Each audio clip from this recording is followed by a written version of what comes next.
Bien, adelante, pasad, coged asiento, ya sabéis cómo va esto.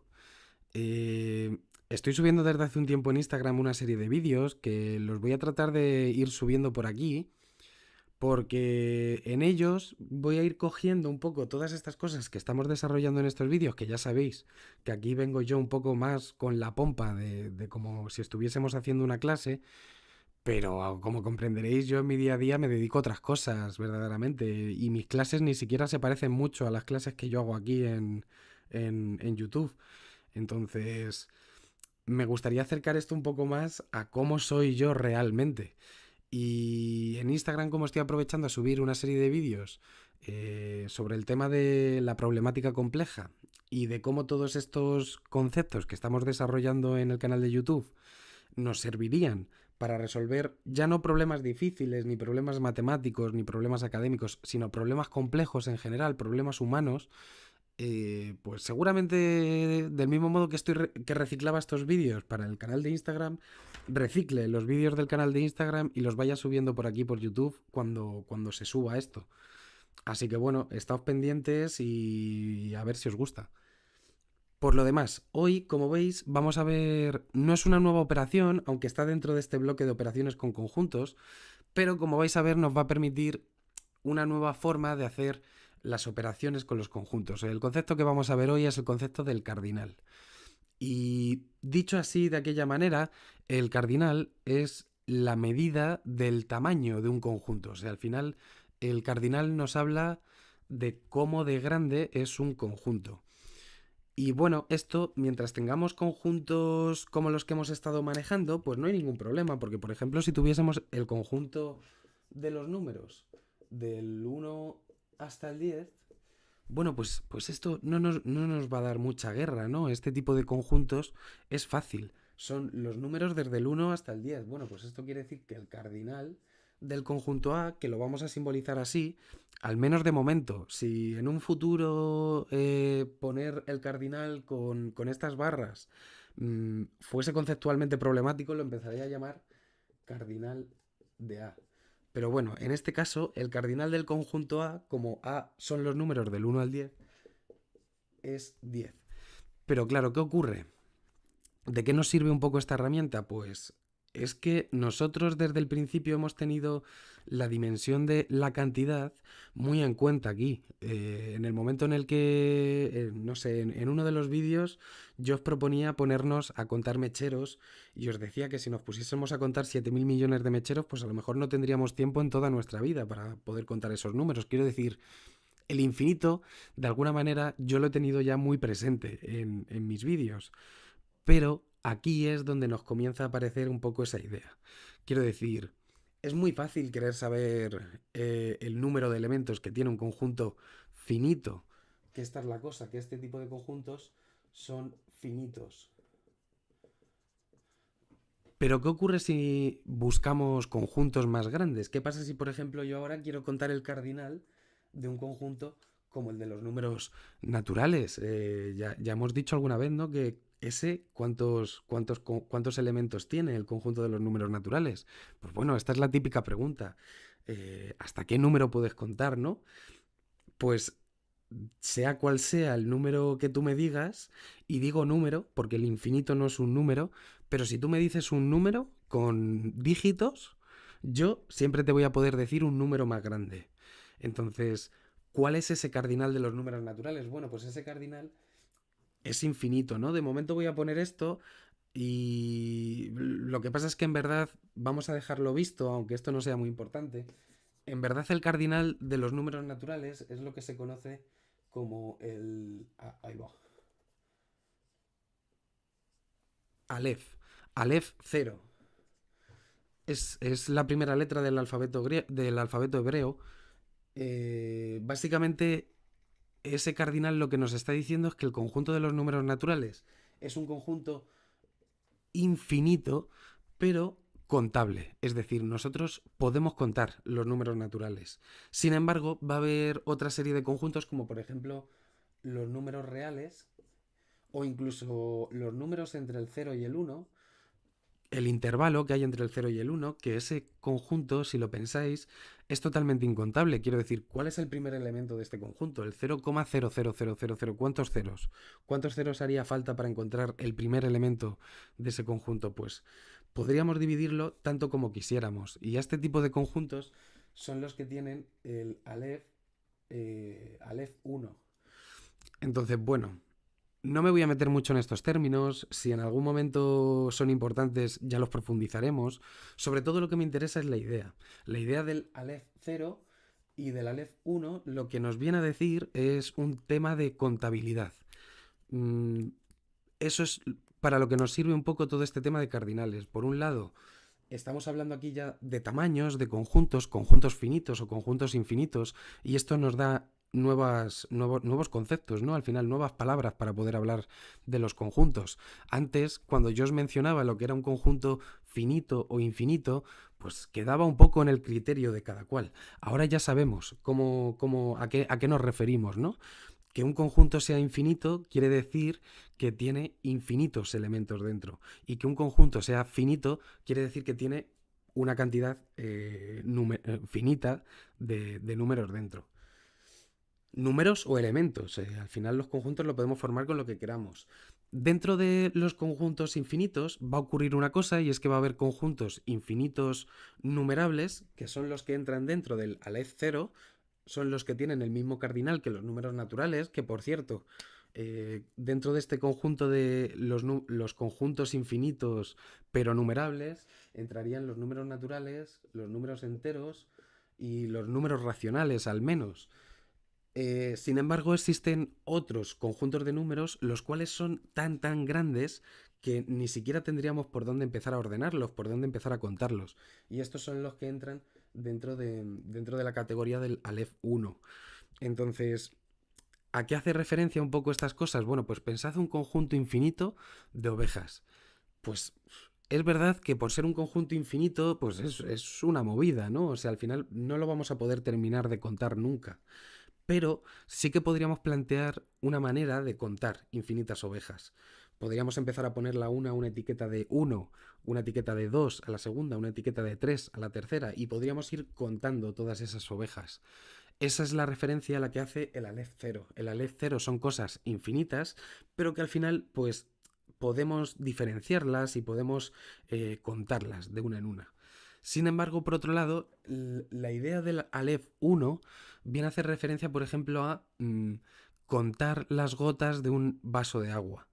¿Por qué? Pues porque a lo mejor tú haces gotas de 0,01 mililitros, pero a lo mejor para mí una gota es 0,00001 mililitros. Entonces, eh, ¿cómo establecemos lo que es una gota? Pues ahí es donde tenemos el problema, en plan, dependiendo de cómo cada uno nombra su unidad a la gota, pues al final ese vaso de agua va a tener más o menos gotas y va a ser un proceso incontable, ¿no? Al final este tipo de cosas es a lo que llamamos conjuntos incontables, conjuntos innumerables. Vale. Bueno, dentro de esta, ya que estamos así un poco con la teoría, hay un par de conceptos rápidos con respecto al cardinal que sí que quiero ver. En concreto, ya que hemos estado viendo el Aleph 1 y el Aleph 0, pues vamos a pararnos un momento a pensar en el conjunto vacío. Porque claro, si el conjunto vacío es el conjunto que no tiene elementos, entonces ¿cuál es el cardinal del conjunto vacío? Es decir, ¿cuántos elementos tiene el conjunto vacío? Pues evidentemente el cardinal del conjunto vacío es cero.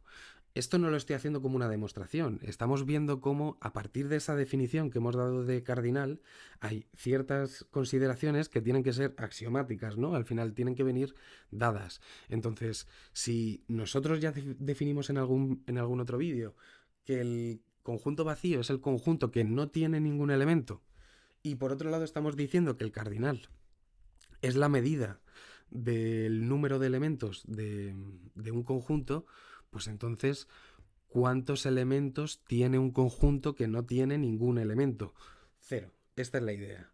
Por otro lado, vamos a pensar, y esta es la parte que me interesa. Ay.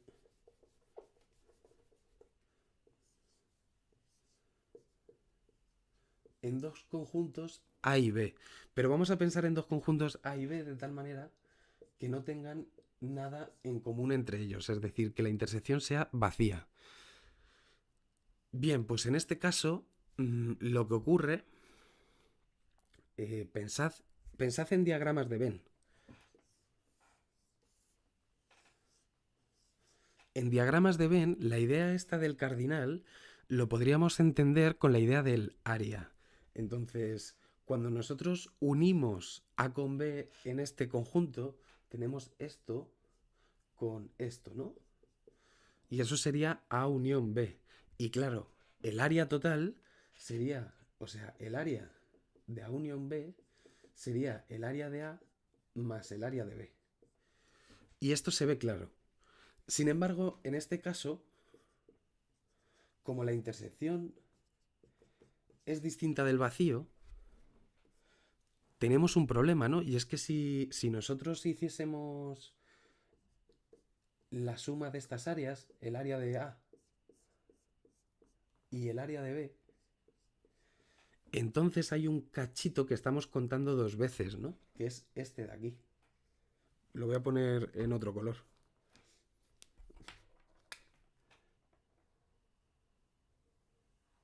Ese que es la intersección lo estamos contando un par de veces. Esto nos va a llevar dentro de un rato a una fórmula que es muy famosa, pero de momento lo que me interesa es que nos fijemos en que si dos conjuntos están totalmente separados, si no tienen nada en común, entonces el cardinal de la unión es la suma de los cardinales. ¿Cómo podríamos ver esto un poco? Bueno, pues es que para los que vengáis a mis clases sabéis que en la unión de conjuntos, el término o y la suma son dos cosas que están muy unidas en matemáticas. Nosotros, de la lógica a los conjuntos, ya hemos hecho el paso del o, palabra o esto o aquello, al o de los conjuntos, que es la unión. O sea, nosotros ya hemos pasado del lenguaje al lenguaje de conjuntos. Sin embargo, este término de la unión es el que va a ir dando paso al concepto de la suma. ¿Por qué? Porque nosotros en un primer momento unimos cosas y luego ya, al sumar, lo que estamos haciendo es contar cosas que ya están unidas. Os pongo un ejemplo muy sencillo y muy rápido.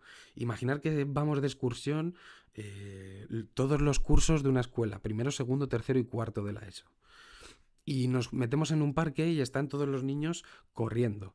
Pero claro, yo soy encargado en concreto de primero A. Y mientras están todos los niños corriendo y revoloteando, se me ocurre la genial idea de ponerme a contarlos. Bueno, pues seguramente yo ahí voy a contar mal, porque esos niños están dispersos, están por ahí corriendo con otros niños, a alguno lo voy a contar más de una vez, seguramente alguno no lo encuentre porque a lo mejor está por ahí haciendo el gandul en algún lado, entonces vamos a tener una serie de conflictos a la hora de contar. Por eso, antes de empezar a contar, lo que hacemos es unir, y es lo que hacemos en la vida real, ¿no? En plan decimos, venga, los de primero que se pongan por aquí, los de segundo que se pongan por allí, y una vez se quedan juntos, los contamos. Una vez están unidos, empezamos a contar. Pues esa es un poco la idea que está ocurriendo aquí. La unión no es exactamente como la suma, pero si nos fijamos, hay un caso en concreto, que por cierto, esto lo veremos en futuros vídeos como el axioma de separación, en el que si dos conjuntos están totalmente separados, pues los elementos de ambos es como sumar los elementos de uno con los elementos del otro. Entonces, esta idea nos va a parecer un montón y la vamos a utilizar mucho. La voy a escribir un poco más formal.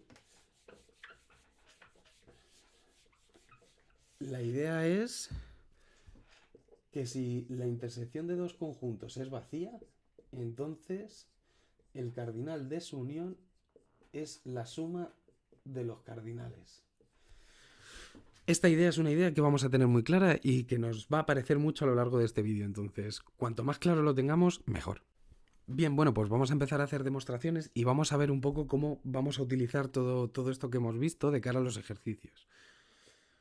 Bien, bueno, la primera proposición lo que nos dice es que si tenemos los conjuntos A y B, de tal manera que el conjunto B está dentro del conjunto A, entonces el cardinal de la diferencia del grande menos el pequeño es como la diferencia del cardinal grande menos el cardinal pequeño. Esto lo vamos a ver muy rapidillo. De nuevo, pensad que el cardinal, ahora que ya estamos hablando de contar cosas, está asociado con la idea de el área. Entonces, si tenemos un conjunto universal, ya hemos dicho que tenemos un conjunto A y dentro del conjunto A un conjunto B, pues entonces podemos hacer una cosa, ¿no? Este conjunto, si lo pensáis, lo podemos separar en dos, ¿no? O sea, el conjunto grande A, si os dais cuenta, es todo lo que está en A y no está en B, unión con B. Porque claro, ¿qué es lo que está en A y no está en B? Pues lo que está en A y no está en B sería todo este cacho, ¿no? Claro, si a ese cacho que yo he marcado le unimos B, pues fijaos que tenemos A. Entonces, hemos encontrado una forma de escribir el conjunto A de tal manera que es una unión. Pero además esta unión cumple que la diferencia intersección con B, esto es un conjunto vacío. Es decir, esto es una unión disjunta, que es lo que la palabra que se me había olvidado decir antes, ¿no? En plan, cuando la intersección de dos conjuntos es vacía, es que esos dos conjuntos son disjuntos, están totalmente separados. Entonces, hemos descrito el conjunto A como dos conjuntos que están totalmente separados. Esto quiere decir que el cardinal de A es lo mismo que el cardinal de A menos B unión con B, y por lo que hemos visto hace un momento, ¿no? Por ese axioma de separación, como estos dos conjuntos son dos conjuntos totalmente separados, esto es lo mismo que el cardinal de la diferencia más el cardinal de B. Bien, pues aquí lo único que vamos a hacer es pasar el conjunto B, o sea, este cardinal del conjunto B, como está sumando, o sea, si lo restamos a ambos lados, ¿no? Si hacemos A menos B igual a A menos B más el cardinal de B menos el cardinal de B, pues lo que ocurre es que aquí se nos van los cardinales de B y se nos queda la fórmula que queríamos demostrar, que el cardinal de A menos B es el cardinal de A menos el cardinal de B. Y ya lo tendríamos demostrado. Bien, pues vamos a seguir un poco la misma lógica que hemos hecho en el ejercicio anterior para ahora construir ese cardinal. Ya sabemos que la unión sería como todo lo que hay entre estos dos conjuntos. Entonces, claro, vamos a tratar de plantear esa unión como la unión de dos cosas disjuntas. En vez de poner la unión de A con B, pues vamos a plantear esto como si fuesen dos conjuntos disjuntos.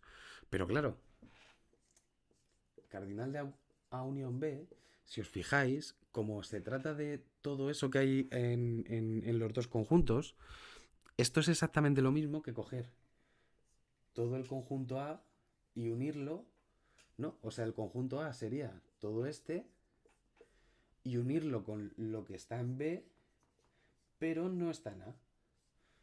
Bien, esa sería una manera de poner estos dos conjuntos como dos conjuntos disjuntos, ¿no? O sea, todo lo que está en A y todo lo que está en B, pero no está en A.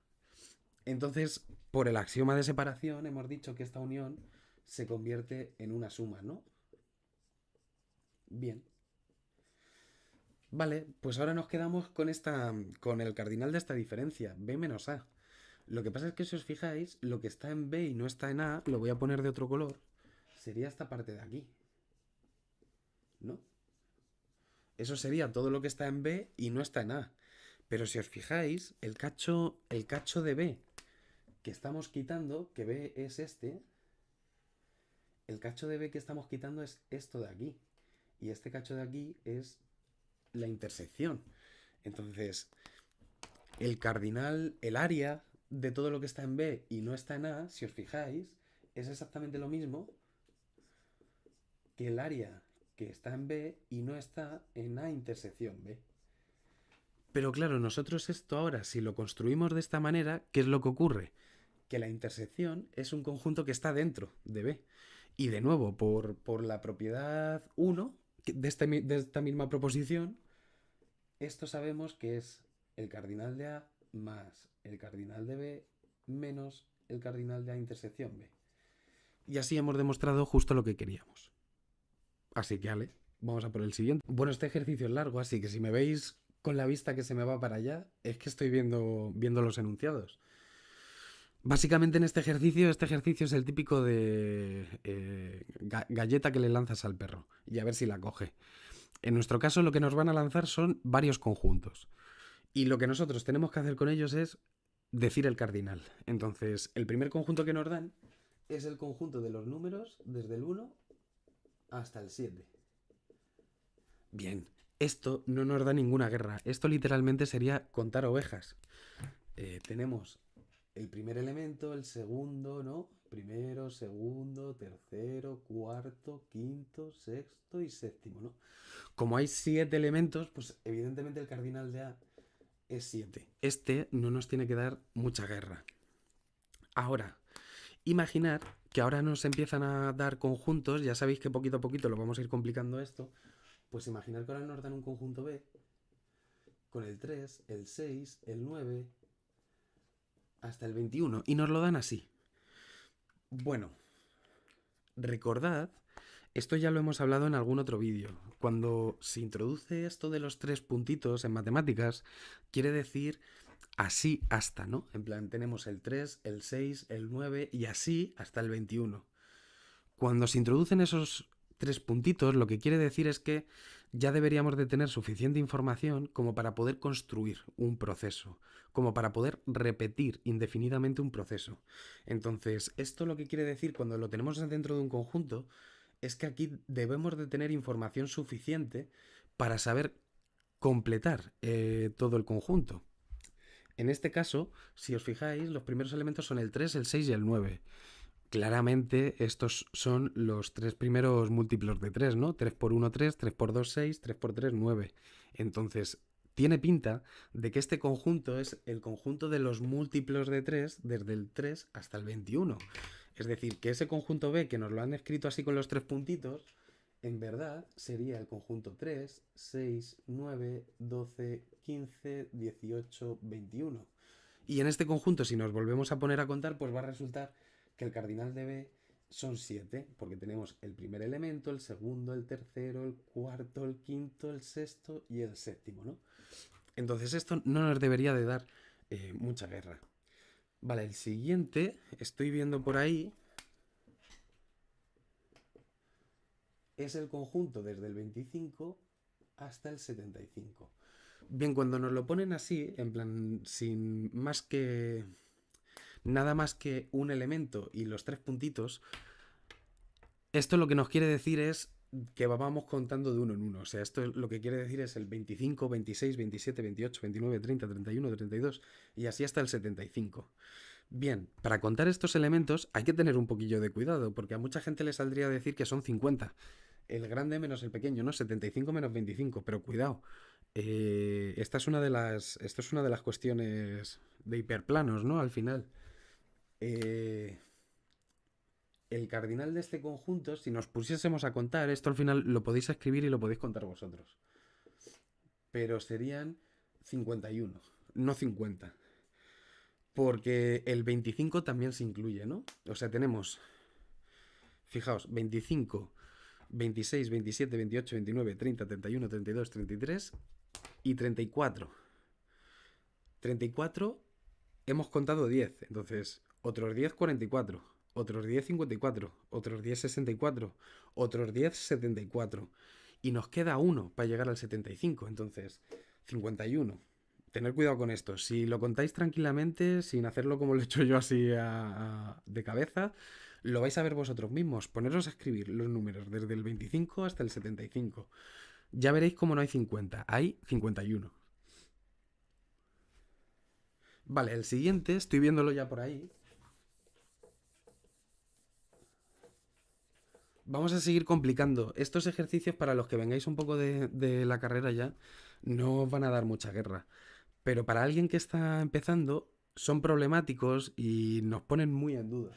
Entonces el conjunto D es el conjunto formado por el 1, 2, 1, 2, 4. Bien, aquí tenemos que tener cuidado, porque fijaos que este conjunto D es cierto que si nos ponemos a buscar ahí hay 5 dígitos, hay 5 números distintos, el 1, el 2, el 1, el 2 y el 4, ¿no? Pero si os fijáis un poquillo, el conjunto D está formado por dos conjuntos, uno que es ese y otro que es este. Entonces, cuidado, porque ¿cuál es el cardinal del conjunto D? Pues el cardinal del conjunto D es 2, tiene dos elementos dentro. Es cierto que este conjunto tiene dos elementos y este tres, pero es que eso no nos afecta. Lo que a nosotros nos interesa es saber el número de elementos que tiene el conjunto D. Y como el conjunto D tiene un conjunto y otro, pues estos son dos elementos. A ver. Ah, mirad, este también me interesa. El conjunto E es el conjunto formado por el conjunto vacío. Este me interesa porque hace un momento yo os he puesto como proposición, además, como axioma prácticamente, como una de las leyes, que el cardinal del conjunto vacío es cero. Pero este cardinal no es exactamente lo mismo que este. Este cardinal sería el cardinal de este conjunto. ¿Cuál es la diferencia entre esto y esto? Bueno, pues esto es el cardinal del conjunto vacío y esto es lo mismo que decir el cardinal de un conjunto que no tiene elementos. Entonces, ¿cuántos elementos tiene un conjunto que no tiene ningún elemento? Cero. Pero por otro lado, esto es un conjunto unitario. Es el conjunto unitario que está formado únicamente por el conjunto vacío. Entonces, ¿cuántos elementos tiene un conjunto que está formado por un único elemento? Pues el cardinal de esto es 1. Y aquí es donde hay que tener cuidado. No todo lo que tenga conjunto vacío va a ser ya inmediatamente cero. Tenemos que estar pendientes de si está dentro de algún conjunto o no. Bien, pues el siguiente, un poco en la misma línea, sería el conjunto F formado por el elemento 2 y el conjunto 2, 3, 4. Pues esto es igual. Esto verdaderamente lo que tenemos que fijarnos. Aquí este grupo es. Este conjunto F es más heterogéneo, podríamos decirlo así. Entonces tiene un elemento y un conjunto. Pero a nosotros lo que nos interesa son los elementos de este conjunto. Entonces solo tiene 1 y 2. Pues el cardinal de F tiene que ser 2, necesariamente. A ver, vamos a abrir un poco de hueco.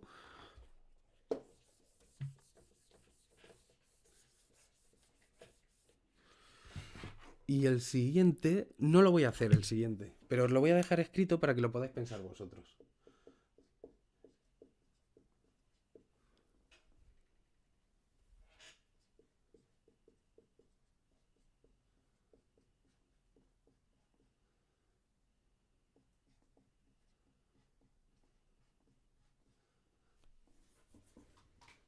Bien, pues de hecho, fijaos porque yo he añadido algo más. Si vais al blog, vais a ver que aquí hay algo que en el blog no. Entonces, pues mira, lo podéis hacer vosotros así un poco de repaso. Me interesa pasar al siguiente, porque ahora vamos a empezar a definir los conjuntos en vez de extensivamente. Este es un conjunto definido extensivamente. Estamos diciendo uno por uno todos los elementos del conjunto. Está formado por este y este. Y con eso ya os he dicho el resultado del cardinal de ese conjunto.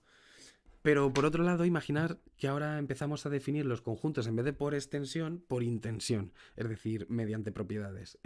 Por ejemplo, este nos dice que es el conjunto de los números reales tales que el valor absoluto de ese número real es igual a -1. Claro, esto cualquiera que tenga un poco de memoria de la ESO y se acuerde de lo que era el valor absoluto, entonces recordará que el valor absoluto de un número negativo era positivo y que el valor absoluto de un número positivo era positivo y que esto se debía a que el valor absoluto era la distancia de un número al cero y como es una distancia necesariamente tiene que ser mayor que cero, siempre va a ser, no existen las distancias negativas, entonces como el valor absoluto es la distancia hasta el número cero, nunca va a poder ser negativo, entonces ¿cuántos números hay que cumplan que su valor absoluto sea negativo? Ninguno. Entonces, este conjunto que nosotros hemos escrito es el conjunto vacío. Y cuando nosotros nos planteamos el cardinal del conjunto H, lo que nos estamos planteando es el cardinal del conjunto vacío. Es decir, 0. Bien. Pues en este sentido, voy a cambiar de roto porque se me está terminando la tinta. El siguiente conjunto son los números naturales que están entre el 2 y el 5, incluyendo el 5 y el 2 no. Pues esto ya es más fácil. Esto ahora que ya sabemos, ya hemos hecho un ejercicio con conjuntos definidos intensivamente, pues este sería sencillo, porque ¿quiénes son los números que son mayores que 2 y menores o iguales que 5? Bueno, pues este conjunto estaría formado por el 3, por el 4 y por el 5. Este es el conjunto I. Si os dais cuenta, este es el conjunto I definido intensivamente y este es el mismo conjunto I definido extensivamente. Entonces, ¿cuántos elementos tiene el conjunto I? 3. Finiquitado.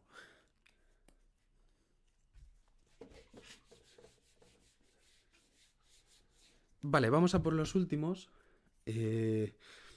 Voy a hacer uno de ellos y el otro lo dejo a vosotros porque en verdad se deduce rápido. Pero voy a escribir los dos. Uno es el conjunto J, que lo vamos a volver a escribir en azul, que me estaba quedando sin tinta y se me ha olvidado. El conjunto J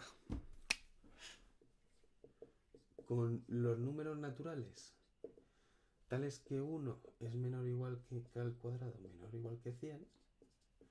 Y otro, el conjunto K, es exactamente lo mismo, pero con números enteros. Entonces, bueno, aquí estoy tirando ya de cosas de la ESO. Esto al final no lo hemos explicado, nunca he hecho yo ecuaciones como tal con vosotros, pero verdaderamente pensémoslo un poco, ¿no? Si un número, si 1 es menor o igual que k al cuadrado y menor o igual que 100, entonces, porque sabemos cómo funcionan las raíces cuadradas, la raíz de 1 tiene que ser menor o igual que la raíz de k al cuadrado y tiene que ser menor o igual que la raíz de 100. Entonces, esos números tienen que ser los mismos que 1 menor o igual que k menor o igual que 10, ¿no? Esto quiere decir que el conjunto J es el conjunto de los números desde el 1 hasta el 10. Y entonces, ¿quién es el cardinal de J? 10, porque tiene 10 elementos.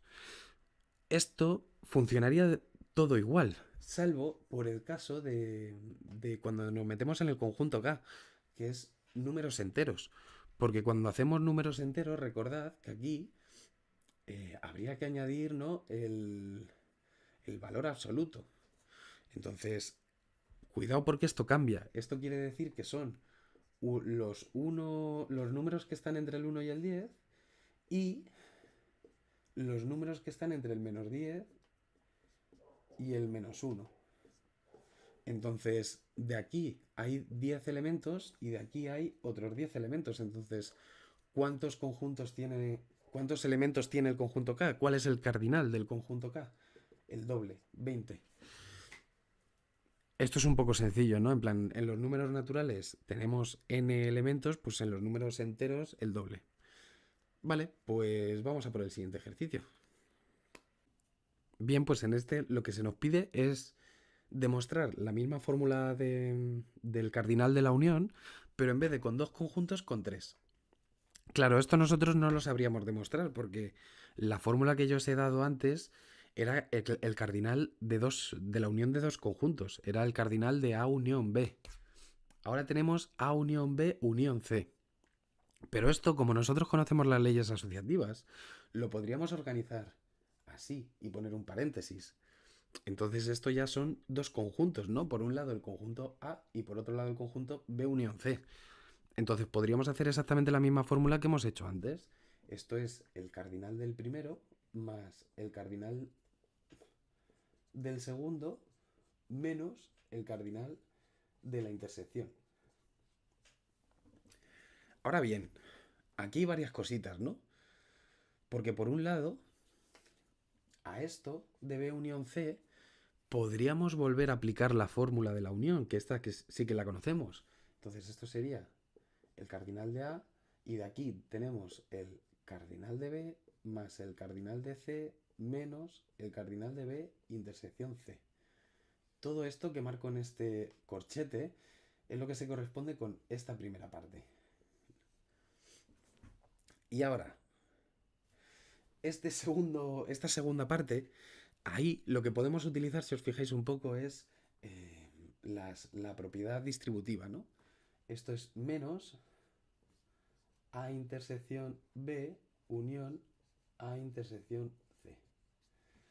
Y ahora ya sí, ahora esto ya es la unión de dos conjuntos. Entonces, podemos volver a aplicar, por cierto que me falta el cardinal, la misma definición de antes.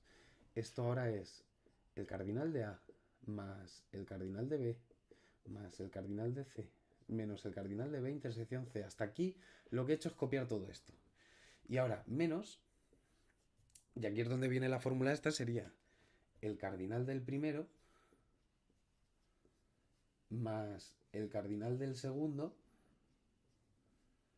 menos el cardinal de... Ah, no me cabe. Espera, lo vamos a poner abajo. Esto hemos dicho que es el cardinal de A más el cardinal de B más el cardinal de C menos el cardinal de B intersección C. Y ahora menos, abro corchetes, el cardinal del primero A intersección B más el cardinal del segundo A intersección C menos el cardinal de A intersección B intersección con A intersección C. Vale. Esto se queda larguito. Pero bueno, antes de continuar, simplemente vamos a quitar este menos y nos vamos a quitar esos corchetes. Para que se vea todo un poco mejor. Esto es cardinal de A más el cardinal de B más el cardinal de C menos el cardinal de B intersección C menos el cardinal de A intersección B menos el cardinal de A intersección C más el cardinal de A intersección B intersección A intersección C. Vale, si os fijáis, y aquí es donde ya estamos terminando, toda esta parte de aquí se corresponde ya con toda esta parte de aquí. Lo único que nos queda es esto. Pero si os fijáis, ahí lo que tenemos son tres intersecciones. Tenemos A intersección B, intersección A, intersección C. Como todos son intersecciones y ya conocemos las propiedades asociativas, o sea, la ley asociativa en general, podríamos quitar perfectamente los paréntesis. Quiero decir, da igual en el orden que hagamos las intersecciones, que el resultado tiene que ser lo mismo. Pero claro, ahora, dentro de este troncho, si os veis, tenemos A intersección con A. Entonces, ahí es donde tenemos un problema. Esto es una de las leyes de identidad, ¿no? O sea, al final dijimos que hay unas leyes que sirven para, ¿cómo se llama? Eliminar elementos redundantes, ¿no? Para eliminar redundancias. Entonces, en este caso, como estamos repitiendo la A, la podríamos eliminar. Podríamos quitar una de estas A's y se quedaría A intersección B intersección C. Y una vez hemos llegado a este punto, pues si os fijáis, lo tenemos demostrado, tal lo que queríamos, así que otra cosa menos. Bien, bueno, alguna vez os he dicho que me gustaría hacer algún vídeo en concreto, bueno, una serie de vídeos acerca de técnicas de demostración. En ese vídeo lo que trataría es de agrupar grandes técnicas de demostración. Lo que pasa es que no es necesario hacer una sección de técnicas de demostración para que vayan apareciendo todas estas demostraciones. Lo que quiero decir es que vamos a aprovechar este ejercicio para introducir una nueva técnica de demostración que no hemos visto hasta ahora y que se va a utilizar mucho cuando se trata de demostrar cosas con los números naturales, que por cierto esto no lo he puesto, pero n es un número natural, ¿no? Esto se supone, ¿cierto? Entonces, cuando nosotros tenemos que hacer demostraciones con números naturales, existe un método que es el método de inducción. La idea del método de inducción es bastante sencilla, pero tiene que ver con esto que hemos dicho del Aleph 0. El conjunto de los números naturales es infinito, sí, pero es contable, es un conjunto que podríamos contar. Es infinito y no lo podríamos terminar de contar nunca, pero podríamos establecer un criterio para contar los elementos de un conjunto de números naturales. Sin embargo, cuando hablábamos de los números reales, ni siquiera podemos establecer un criterio, ni siquiera podíamos elegir quién es el primer elemento por el que íbamos a contar. Sin embargo, esto nos viene bien porque de cara a hacer una demostración sobre todos los números naturales, pues bueno, cuando demostramos cosas sobre los números naturales, lo podemos entender como una serie aquí de cachitos, ¿no? En plan, el caso en el que n vale 1, el caso en el que n vale 2, el caso en el que n vale 3, el caso en el que n vale 4, y así, pues hasta que n valga k, por ejemplo. Bien, pues, ¿qué es lo que quiere decir un poco todo esto de la demostración por inducción? Imaginar que aquí tenemos mm, la proposición que queremos comprobar, vaya, en plan, una proposición que depende de n. En este caso nuestra proposición es todo esto. Si el cardinal de un conjunto es n, n un número natural, entonces el cardinal de las partes de ese conjunto es 2 elevado a n. Pues puede ocurrir varios casos, infinitos de hecho, ¿no? Puede ocurrir que esta n valga 1, porque es un número natural. Puede ser que esta n valga 2, porque es un número natural. Puede ser que esta n valga 3, que valga 4, que valga 5, 6, 7. Lo que no puede esa n es valer 7,5, ni 7,37, ni 7,001. Entonces, como vamos dando saltitos de uno en uno, aquí es donde viene la parte interesante. Lo que nos dice esta hipótesis, o sea, esta demostración por inducción, es que si nosotros demostramos cierto un paso base y nosotros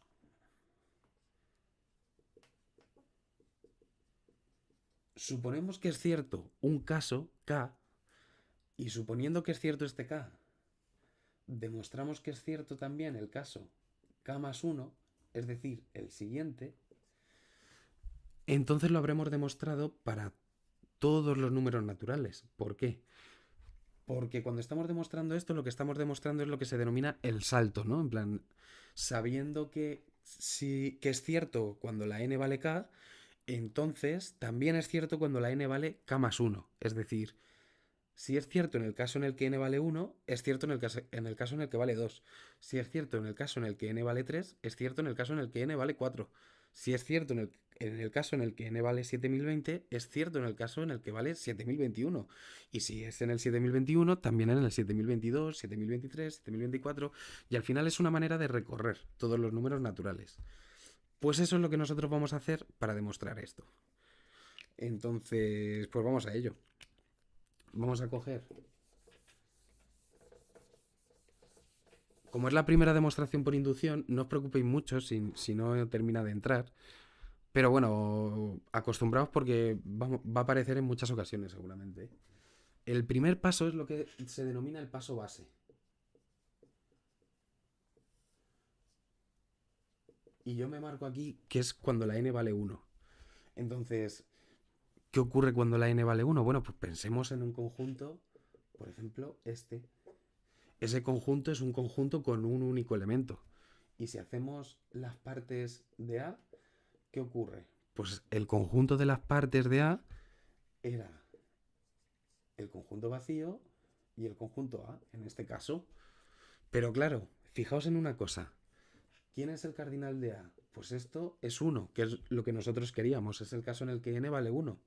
Pero ¿quién es el cardinal de las partes de A? Bueno, pues este conjunto tiene 1, 2 elementos. Pues justo lo que queríamos demostrar, ¿no? 2 elevado a 1. Eso es lo que queríamos demostrar. Hemos demostrado el paso base. Cuando la n vale 1, esto es cierto. Vale. Aquí es donde hacemos lo que se denomina la hipótesis de inducción.